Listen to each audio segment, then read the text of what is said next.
करता त्यांना पाठिंबा दिला असता. दुर्दैवाने तसं झालं नाही. उलट आता असं वाटते की त्याच्याकडे दुर्लक्ष व्हावं. आपण काही त्यांच्याकडे काही करू शकत नाही, कारण पाकिस्तानला इशारा देऊ शकतो, चीनला देऊ शकत नाही, अमेरिका तर फार दूर राहिली. आणि मग काय करायचं असं आहे. त्याने ते जे काय करतील ते भोगत बसायचं आणि ते भोगतोय हे आपल्याला कळू द्यायचं नाही, म्हणून मग कुठेतरी वेगळे विषय काढायचे. आता हा एक खरा महत्त्वाचा मुद्दा. आज तरी मी अपेक्षा करतोय की आज तरी अधिवेशन सुरू आहे लोकसभेत आणि राज्यसभेत, सगळे विषय बाजूला ठेवून या आर्थिक संकटाबद्दल आपल्याला, आता पंतप्रधान मला वाटतं परदेशात गेले, परराष्ट्रमंत्री कुठे आहेत काही कल्पना नाही, अर्थमंत्र्यांनी तरी एक आवाहन केलं पाहिजे, बाकी गृहमंत्र्यांचा तर काय आनंदच आहे, पण त्यांनी देशाला शासकीय भाषेत अवगत केले पाहिजे.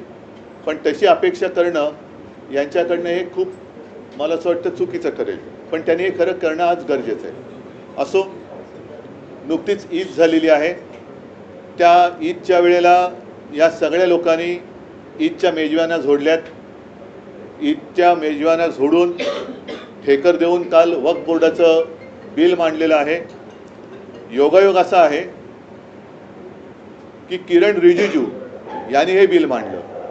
आता हे किरण रिजिजू यांनीच एकेकाळी गोमांस खाण्याचं समर्थन केलं होतं, त्यांनीच वक्फ बोर्डाच्या सुधारणेचं बिल मांडलं. हा योगायोग किंवा ठरवून आणलेला योगायोग आहे. नेमकं भारतीय जनता पक्ष करतंय काय तर हेच कोणाला कळत नाही आहे. कारण कधीतरी सांगायचं औरंगजेबाची कबर खोदणार, मग त्यांची लोक कुदळ फावडी घेऊन जातात, खाण्याला सुरुवात करतात, मग वरनं आदेश द्यायचा नाही नाही नाही खोदू नका, परत माती टाका, मग परत माती टाकतात. मग मध्येच म्हणायचं मशिदीत घुसून मारणार, लोक मारायला जातात, त्यांना सांगा थांबा थांबा थांबा, ते तुमचे बाकीचे हत्यार बाजूला ठेवा, हे सौगा ते मोदी घेऊन जा. म्हणजे हे कळतच नाही नेमकं काय चाललेलं आहे.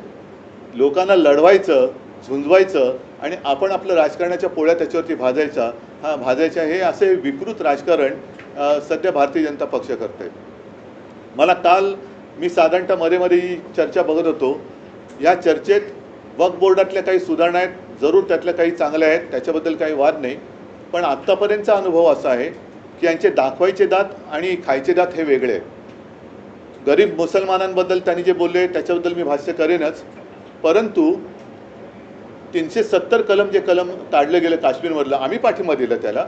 याचं कारण ज्या वेळेला तिथे जी काय अंधाधुंद एक बेबंदशाही चालू होती आणि अनेक हजारो काश्मीरी पंडित हे आपल्या देशात आपली घरं सोडून आपल्या इतर राज्यांमध्ये निर्वासितासारखं फिरत होते, तेव्हा हिंदू हृदय सम्राट शिवसेना प्रमुखांनी त्यांना महाराष्ट्रामध्ये आश्रय दिला. 370 कलम काढल्यानंतर जी एक आशा दाखवली गेली की सगळे काश्मीरी पंडित आपापल्या घरी परत जातील. आता 370 कलम काढून किती दिवस झाले, किती वर्ष झाली, त्या काश्मीरी पंडितांपैकी किती जणांना त्यांच्या जमिनी परत दिल्या गेल्या हे पहिलं त्यांनी सांगण्याची गरज आहे. म्हणजे वक्फ बोर्डाची जमीन जरूर, त्याच्याबद्दल तुम्हाला काय निर्णय घ्यायचा तुम्ही घेतलाच आहे काल, पण काश्मीरी पंडितांच्या जागा तुम्ही देणार आहात की नाही परत? का त्यांना अजून त्यांच्या घरामध्ये, त्यांच्या हक्काच्या देशात, त्यांच्या राज्यामध्ये बिनधास्तपणाने जाता येत आहे? त्याचाही खुलासा गृहमंत्र्यांनी केला पाहिजे. त्याचबरोबरीने आपण पाकव्याप्त काश्मीरची जी जमीन आहे त्याच्याबद्दल काही भूमिका घेतलेली नाही आहे. चीन तर मी असं ऐकलं की तो जो काय कुठला लेक आहे तो पेंगॉंग काय काय आहे पेंगॉंग लेक, तिथला जवळपास 40,000 वर्ग किलोमीटरचा भूभाग त्यांनी व्यापलेला आहे. आपण कोणीच त्याच्याबद्दल बोलत नाही आहे. ठीक आहे, वक्फ बोर्डाच्या जमिनी तुम्ही त्या ताब्यात घेणार असं दिसतंय, म्हणजेच काय की जमिनीवरती तुमचा डोळा आहे. बरं, कालची सगळ्यांची जर का भाषणं ऐकली तर मला वाटतं देशाच्या इतिहासात पहिल्या प्रथम देशाच्या संसदेत मुस्लिम समाजाचा कळवळा आणणारी भाषणं ही म्हणजे अतिशयोक्ती करायची झाली तर जिनांनाही लाजवेल अशी मुसलमानांची बाजू घेणारी भाषणं ही खुद्द अमित शहापासून त्यांच्या सर्व मित्रपक्षांनी काल केलेली आहे. मग हे बिल नेमकं मुस्लिमांच्या विरोधात आहे का मुस्लिमांच्या बाजूने आहे? जर मुस्लिमांच्या बाजूने असेल तर त्याला विरोध करणारे आम्ही हे हिंदुत्व सोडणारे कसे? कारण मुसलमानांची ज्या पद्धतीने तुम्ही काल बाजू मांडले की गरीब मुसलमान को ये होगा, मुस्लिम महिलाओं को ये करेंगे, अमुक करेंगे, तमुक करेंगे, मग हिंदुत्व आम्ही सोडलं का तुम्ही सोडलं? कारण आमच्यावरती जो काय आरोप करताय की बाळासाहेबांचे विचार, काय बाळासाहेबांचे विचार? 95 साली जेव्हा या राज्यामध्ये सत्ता आली होती तेव्हा इथेच BKCमध्ये हिंदू हृदय सम्राटांनी त्या मुस्लिम लोकांना मोठा त्यांचा जो काही इस्तेमा म्हणून उत्सव असतो तो करण्याची परवानगी दिली होती. आज तीच जागा ह्या लोकांनी बरोबर व्यापारासाठी बुलेट ट्रेनच्या घशात घातलेली आहे. हे तुमचं हिंदुत्व आहे आणि तुम्ही आम्हाला बाळासाहेबांचे विचार शिकवणार? म्हणजे कालचे सगळे जी काय त्यांची भाषणं होती आणि सगळ्यात मला किरण रिजिजूंचं एक आश्चर्य वाटलं. अरविंद सावंत बोलल्यानंतर ते बोलले बाला साहब के आप ये थे तब हमको ऐसा लगता था.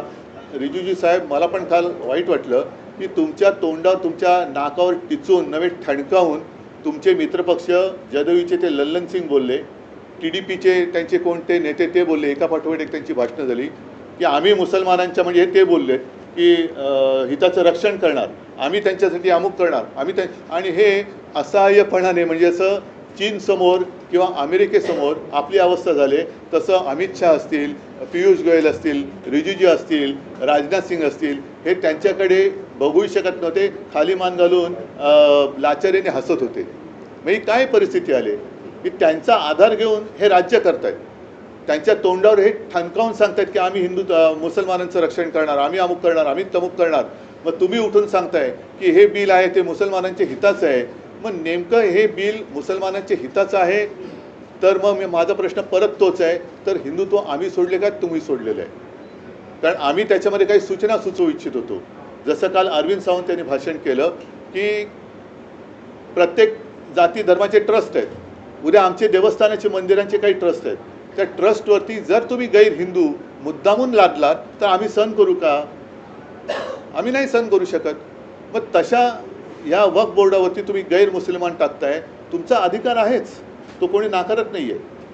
म्हणजे या विषयावरती काल रवीश कुमार यांनी एक अतिशय चांगला व्हिडिओ केला आहे आणि त्याच्यात त्यांनी असं म्हटलेलं आहे की चंद्रबाबू पूर्वी कधी मुख्यमंत्री होते तेव्हा नाव करायची तुम्ही बघा, त्याच्यात त्यांनी उल्लेख केला आहे. जर का मी चुकत नसेल तर शामशाबाद येथे साधारणतः 1100 एकर जमीन ही विमानतळाला दिली. आता ती विमानतळाला जागा देताना राज्य वक्फ बोर्डाची परवानगी घेतली होती का, केंद्राची घेतली होती का? नसेल किंवा असेल. थोडक्यात काय की तुम्ही हे बिल न आणता सुद्धा जे तुम्हाला करायचंय ते तुम्ही करत होतातच. म्हणजे एअरपोर्टसाठी जागा तुम्ही घेतलीच, त्याला कोणी काही विरोध नाही केला. वक्फ बोर्डाच्या मध्ये जर काही अफरातफर चालली असेल तर जरूर त्याला पायबंद बसला पाहिजे, नक्कीच त्याच्यावरती पारदर्शकता आलीच पाहिजे. पण काही गोष्टी ज्या आहेत ज्या उगाचच तुम्ही उकरून काढताय, जसं आता सगळं व्यवस्थित चाललं आहे, तुम्ही आता एवढं सरकार तिसरी टर्म तुमचं सरकार आलेलं आहे आणि देशाच्या विकासाच्या गोष्टी, रोजीरोटीच्या गोष्टी या सगळ्या बाजूला ठेवून अजूनही हिंदू मुसलमान, मग हिंदूंमध्ये मराठी अमराठी, मग मराठी माणसांनी खायचं काय, ही तुमची दादागिरी आम्ही नाही सहन करणार, अजिबात करणार नाही. आम्ही काय करायचं, आम्ही काय करणार हे जर का तुम्ही आम्हाला आमच्यावरती लादणार असाल तर आम्ही ते सहन करणार नाही. आता त्याच्यामध्ये काल त्यांनी जी काही भाषणं केली, दोनपैकी एक गोष्ट खरं आहे, जर आम्ही हिंदुत्व सोडलं असं कोणाचं म्हणणं असेल, काही बाडग्यांचं म्हणणं आहे असं की आम्ही हिंदुत्व सोडले, ज्यांना गद्दार जे गाणं गाजलं गद्दार, त्या गद्दारांचं म्हणणं जर का असेल की आम्ही हिंदुत्व सोडलं, मग काल तुमच्या आजूबाजूला जी मुसलमानांची तारीफ चालली होती तेव्हा तुमच्या शेपट्या कुठे गेल्या होत्या? तेव्हा तुम्ही काय सोडलं होतं? लाच सोडली होती, लज्जा सोडली होती का? तुम्ही बोलला नाहीत की आम्ही बाळासाहेबांचे विचार मानणार आहेत, आम्हाला हे मान्य नाही आहे, ही तुमची त्यांची चाललेली भलामण आहे, हे लांगुल चालन आहे, हे आम्ही मान्य करू शकत नाही, म्हणून आम्ही यातून बाहेर पडत आहोत, का बोलला नाहीत तुम्ही? आणि मग काही गोष्टी खऱ्याबरोबर खोट्या, जसं एक ती बातमी आलेली आहे, किरण रिजिजू जे बोलले की जर का मोदी सरकार आलं नसतं तर यांनी संसदेची जागासुद्धा हडपली असती. आता ही लोकसत्ता सामना नाही, लोकसत्तेच्या ऑनलाईनची बातमी आहे की वक्फ बोर्डाची वक्फ अमेंडमेंट बिल, वक्फ बोर्डाला खरंच संसदेची जागा बळकायची होती का, अशी ती लोकसत्ता ऑनलाईनची बातमी. त्याचं मी प्रिंटआउट काढलं आहे. त्याच्यात पुढे असं दिलेलं आहे की वक्फ बोर्डाने खरंच संसदेवर दावा केला होता का? दिल्लीतील वक्फ बोर्डाच्या एका वरिष्ठ अधिकाऱ्यानं नाव न सांगण्याच्या अटीवर सांगितले की मी 18 वर्षापासून दिल्ली वक्फ बोर्डात काम करत आहे. बोर्डाने संसद परिसर किंवा लगतच्या संकुलावर कोणताही दावा केलेला नाही. माननीय मंत्र्यांचा हा दावा खरा नाही. म्हणजे हे तुम्ही सगळे ही गोष्ट ही लावालावी का करताय तुम्ही? एका ठिकाणी आपण बघतो की जसं मी स्वतः परवा फोन केला होता, एक आमचा कार्यकर्ता आहे मुस्लिम पुण्यामध्ये, त्यांनी हिंदू एका व्यक्तीवरती अंत्यसंस्कार केले. मी त्याचं कौतुक केलं. आणि शिवसेना प्रमुखांनी कधी सगळे मुसलमान देशद्रोही आहेत असं कधीही म्हटलेलं नाही आहे, अजिबात म्हटलेलं नाही आहे. आजसुद्धा आमच्याकडे साबिरबाई शेख यांच्यासारखे अनेक कडवट देशनिष्ठ हे मुस्लिम कार्यकर्ते कार्यरत आहेत. आता त्याच्याबद्दल एकदा भाजपने जाहीर केलं पाहिजे.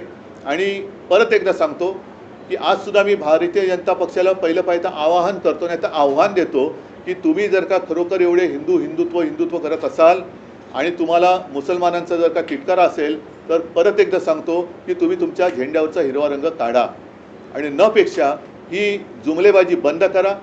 गरिबांमध्ये ह्या मारामाऱ्या लावालाव्या दरवेळेला ही भाजपाची वाईट सवय आहे की फटाक्याची वात पेटवायची आणि पळून जायचं आणि तो फुटून सगळं झालं का मग मिरवायला यायचं की आम्हीच लावली होती वात. पण वाट लागली त्याची जबाबदारी कोण घेणार? तर पहिली वात लावायची, मग वाट लागल्यानंतर आपण यायचं आणि आम्हीच सगळं काही केलं.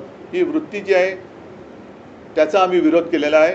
थोडक्यात आम्ही बिलाला विरोध करण्यापेक्षा यांच्या ढोंगाला आणि त्याच्यानंतर या जमिनी बळकावून यांच्या व्यापारी मित्रांना ते जे काही देणार आहेत त्या भ्रष्टाचाराला विरोध केलेला आहे. तुमच्या खात्याने काही सुधारणा सुचवलेल्या आहेत बिलामध्ये, त्यात जर सुधारणा झाल्या तुमचं काय? तर सुधारणा काल त्यांनी करायला पाहिजे होत्या. बरं, त्याच्यामध्ये साधारणतः एकूण जे काही चित्र चाललं होतं म्हणजे प्रतिपक्ष, विरोधी पक्ष किंवा प्रतिपक्ष काय असेल ते, पण त्या ज्या काही सूचना होत्या त्यांना तुम्ही असं केलं होतं की तुम्ही मुस्लिम धार्जिणे आहात आणि हे हिंदू धार्जिणे आहेत आणि हे स्वतः जेवढं मुसलमानांचं लांगुलचालन करत होते ते बघितल्यानंतर मी म्हणेन की जिनांना सुद्धा लाज वाटली असेल की अरे आपल्याला नाही जे करता आलं ते यांनी केलं, भाजपने करून दाखवलं. म्हणजे जे जिनांनी केलं नाही ते काल संसदेत मुसलमानांची बाजू घेऊन भाजप आणि त्यांच्या मित्रपक्षांनी करून दाखवलं.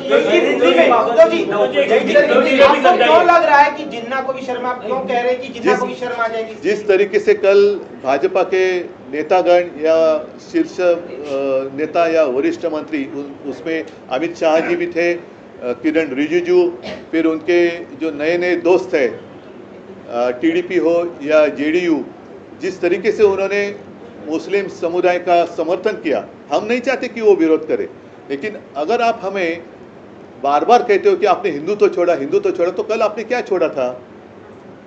कल जिस तरीके से आपको एक प्यार आया था कि हम गरीब मुसलमानों के लिए ये बिल लाए हैं, गरीब मुसलमानों से इसका फ़ायदा होगा, जो महिलाएं हैं उनके लिए ये कर रहे हैं. अरे भाई, आप जो कह रहे हैं और कर रहे हैं उसी को तो हम कहते हैं ना, जिसको मराठी में कहते हैं लांगुल चालन.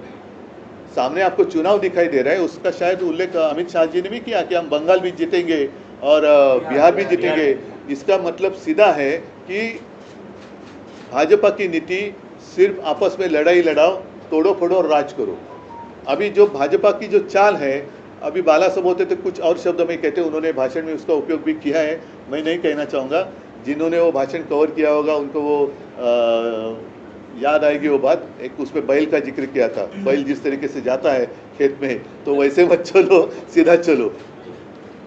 बराबर है ना? तुम्ही मला वाटतं ते केलं असतात.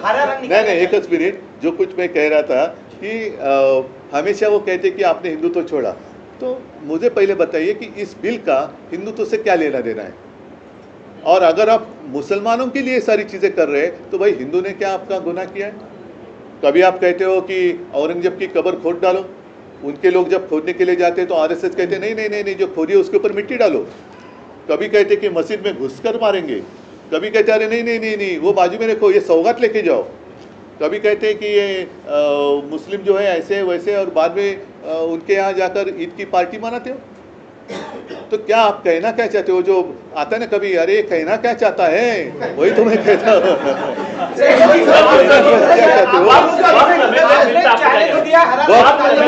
वक्त की जो बात है उसमें कुछ चीज़ें जरूर अच्छी है ना, मैं नहीं कहता, उसमें पारदर्शिता तो होनी चाहिए. अगर जहाँ भी कुछ गलत है तो गलत है, उसका समर्थन मैं या मेरी शिवसेना कभी भी नहीं करेगी. लेकिन आप जिस तरीके से वो पेश कर रहे थे, तो क्या पहले आपको भी समझ में आया है कि हम क्या कर रहे हैं? मुसलमानों के हित में कर रहे हैं कि उनके खिलाफ कर रहे हैं? ये तो पहले बताओ. और हमारा जो डर है कि आज आपने वक्फ बोर्ड की ज़मीन पर आपकी आँख है, हमारे जो मंदिर का ट्रस्ट है उनके पास भी काफ़ी सारी ज़मीन है, क्रिश्चियन लोगों के पास ज़मीन है, गुरुद्वारा के पास होगी, बौद्ध विहार के पास होगी। अगर आप मुसलमानों की बात आज कर रहे हैं, कल हमारे ऊपर भी आपकी नज़र आएगी।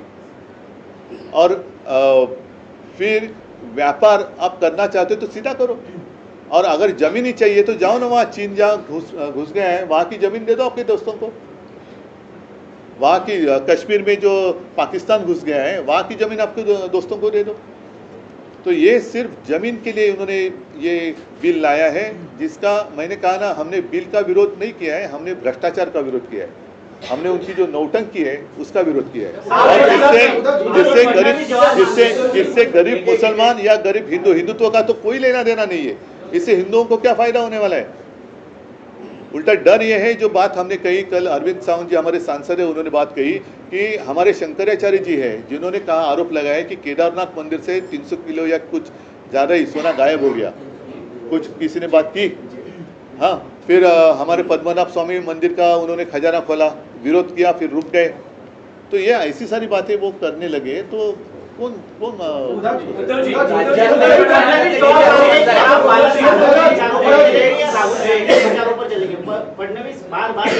पहले फडणवीस को मैं पूछना चाहता हूं कि आप अटल जी के विचारों पर चलेंगे या नवाज शरीफ के विचारों पर या जिना के विचारों पर चलेंगे? क्योंकि कल जितनी सारी बात हुई है वो जिना से भी बढ़कर हुई है। तो क्या आप जिना की ओर चल रहे हैं?